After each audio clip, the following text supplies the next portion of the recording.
Morning. इससे पहले हम आपको क्लास 10th का प्रश्नावली 8.1 का क्वेश्चन नंबर 1 से 5 एक वीडियो में, दूसरे वीडियो में 5 से 8 और आज हम बाकी बचे क्वेश्चन 9, 10 और 11 को पूरा करेंगे। ठीक, किसी भी तरह का डाउट कोई दिक्कत हुआ हो तो उसे आप पूछ सकते हैं कमेंट करके भी, और सामने जो बच्चे बैठे हैं वो सामने से भी पूछ सकते हैं। और आप लोग जो पढ़ाया जाता है उसको बार बार प्रैक्टिस कीजिए, रिवीजन कीजिए। तो ये जो चैप्टर है ये फॉर्मूला बेस्ड चैप्टर है, इसका फॉर्मूला आपको याद होना चाहिए और क्वेश्चन को बार बार प्रैक्टिस करने से कुछ भी हो सकता है। चलिए क्वेश्चन नंबर 3 क्या कहता है? कहता है त्रिभुज एबीसी में जिसका कोण बी समकोण है। बी क्या है? समकोण है। तो सबसे पहले क्वेश्चन नंबर 9 लिखिए और उसमें एक फिगर बना लीजिए और कह रहा है कि बी समकोण है। बी क्या है? समकोण है। इसका मतलब है ये वाला बी होगा, समकोण का मतलब 90 डिग्री। ए और सी जिसको मानना चाहे इसको मानिए या इसको कोई फर्क नहीं पड़ेगा, हम इसी को मान लेते, ए बी सी हो गया।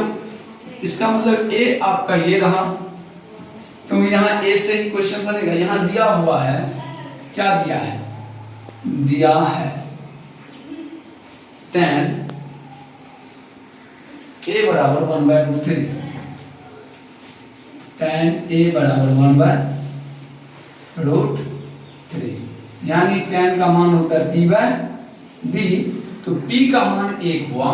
जो भी साइन a के सापेक्ष बोल रहा है तो a के जो सामने वाला भुजा होगा वो इसका p होगा, यानी ये p, ये b और ये h। इसका मतलब p हुआ 1, b हुआ √3 और h नहीं पता है, h ज्ञात करना है। कोई दिक्कत? यहाँ पे सीधा हम लोग लिख सकते हैं हल, और इसमें देख लेंगे p बराबर हमको कितना है 1, b बराबर √3 और h बराबर नहीं पता है, तो लगाइए पाइथागोरस प्रमेय से। पाइथागोरस प्रमेय से बात नहीं कीजिए, कई बार आप लोग को बोले हैं। पाइथागोरस प्रमेय से h बराबर होगा √, फॉर्मूला पूछेंगे अभी, जवाब नहीं दे पाएंगे आप लोग। ठीक, p² + b² या h बराबर √, p का वैल्यू है 1 का स्क्वायर, b का है √3 इसका स्क्वायर, या h बराबर √1 का स्क्वायर 1 और 3 √3 का 3 हो जाएगा, या h बराबर √4 को हम लिख सकते हैं 2 × 2 लिख सकते हैं, सबको पता है। और 2 का पेड़ है, 1 निकल जाएगा, इसीलिए h बराबर हो जाएगा 2, क्योंकि आपको पता है कि रूट के अंदर जब 2 रहता है तो 1 ठो निकल जाता है, जोड़ा में रहता है। अब इसमें और भी दिया हुआ है इस क्वेश्चन में, इसमें 9 का 1 नंबर में कह रहा है आपको कि साइन किधर गया? Sine a cos, sine a × cos c plus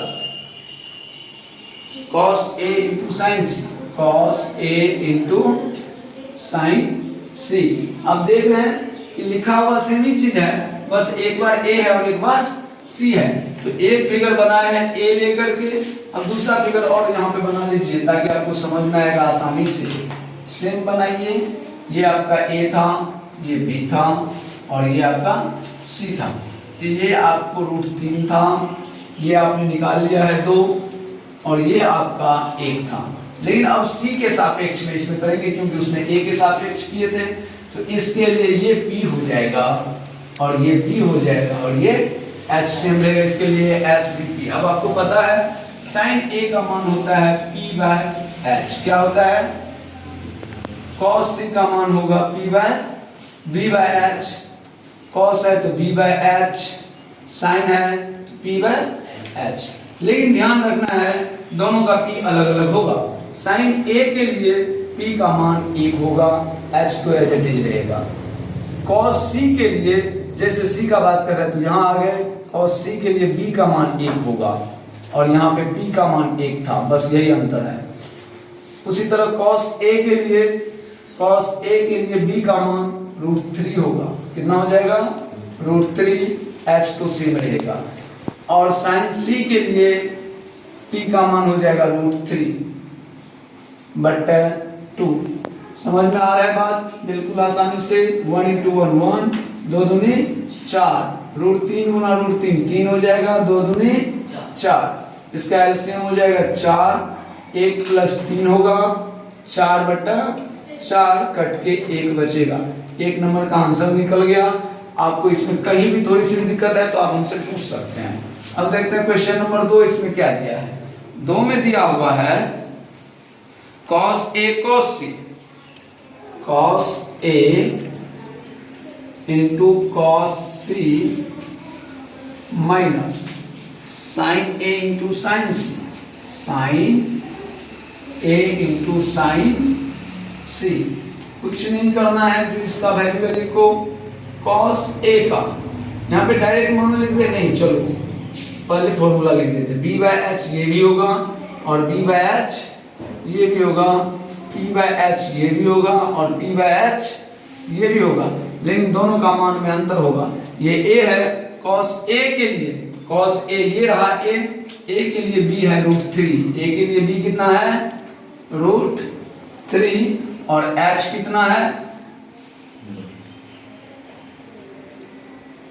h कितना है? 2 सबके लिए। उसी तरह cos C का बात जब किया जाए तो c ये रहा, c के लिए b हो जाएगा 1 और h सबके लिए सेम है। उसी तरह sin के लिए, sin क्या है? a के लिए p हो जाएगा 1 और h तो आपको पता ही है 2, और sin C के लिए p हो जाएगा कितना? √3 और h तो आपको पता ही है। कोई दिक्कत? चलिए इसको हल कीजिए। √3 × 1 √3/2 दूनी 4 माइनस √3 × 1 √3, 2 दूनी 4, दोनों कट जाएगा, सेम है, बराबर 0 बचेगा। आपको इस 9 नंबर में किसी भी तरह का थोड़ा सा भी दिक्कत है पूछिए। किसी को कंफ्यूजन है? विकास दिक्कत है? चलिए नहीं है दिक्कत तो इसको नोट कीजिए फास्ट। अब हम देखेंगे प्रश्न संख्या 10। कह रहा है त्रिभुज PQR में जिसका कोण Q समकोण है। कोण क्या है? Q समकोण है। ये प्रश्न संख्या 10 कह रहा है। आप प्रश्न संख्या 10 देखिए। इसमें Q समकोण है, एक त्रिभुज बनाइए। कभी कभी त्रिभुज थोड़ा टेढ़ा बन जाता है तो उसके लिए नहीं टेंशन लेना है। ये रहा Q समकोण है। बाकी इसको मन करे P या इसको करे मन तो रख सकते हैं। मेरा मन करता है इसको P, ये Q और इसको क्या कर दे R। किसी को कोई दिक्कत? आप इसको P की जगह पे R लिख सकते हैं और R की जगह पे P लिख सकते हैं। अब जो दिया है क्वेश्चन में वो लिख लीजिए। Q समकोण था, दिया हुआ है। क्या क्या दिया है लिखिए। दिया है, क्या दिया है? पहला ध्यान देंगे क्या दिया है। PR + QR = 25, PR + QR = 25। ये तो मिला करके मान हो गया PR और QR। तो इसमें से या तो PR या QR किसी एक को निकालना होगा। मान लो PR को यहाँ रखते हैं तो ये क्या हो जाएगा? 25 - QR। इसका मतलब इस PR का मान ये H है और इसका मान हो गया 25 - QR। अब बचता है हमारे पास और क्या दिया है? दिया हुआ है हमको PQ। क्या दिया हुआ है? PQ भी दे दिया हमको 5 सेंटीमीटर। कितना दे दिया है? यहाँ पे ये 5 सेंटीमीटर हो गए। ये हमारा P है। हमको पता क्या नहीं है? P। क्या नहीं पता है? P। और इसको हम कह सकते हैं QR। ये क्या है? P बराबर क्या है? QR। या P नहीं पता है तो मान लीजिए P हमको ज्ञात करना है। हम आ जाते हैं हल।